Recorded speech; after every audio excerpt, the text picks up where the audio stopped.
Doon ay mga pari nga naningil para asa man ang patriya.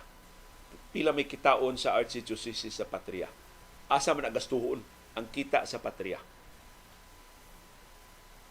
Mga pari niya nga aktibo na ay mga parokya, nagdumao mga parokya. Pero tungod sa ilang idealism, tungod sa ilang ang mga pari gusto magud na magsusi unsay kamatuoran. Magsusi mga pari sa kamatuoran sa katilingban, sa simbahan na ba nga sa iyang kaugalingong nataran. Nya nagsanga-sanga na to, nangutana na sila, pila may share nato diha sa Duros.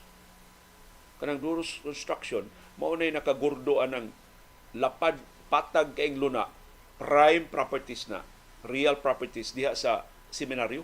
Kanang atbang gyud sa Ayala. Asus, gilgiga na karong nahimutangan sa Landers. Kanang nahimutangan sa International Eucharistic Convention, IEC.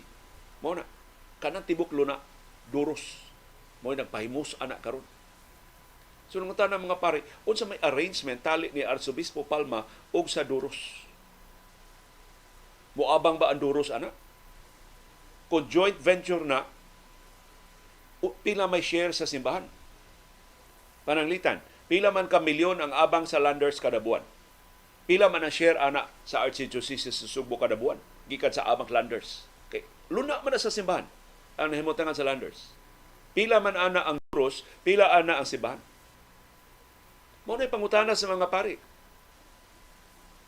Kanang sa IEC, kanang mga functions diha, pila may abang ana, pila may share sa simbahan, pila ang share sa Duros. Kung doon na may share ang simbahan. Na may hotel, nga gitukod ang Duros. Tapad yun sa Landers. Pila may kita sa hotel, pila may bahin sa simbahan, pila may bahin sa Duros.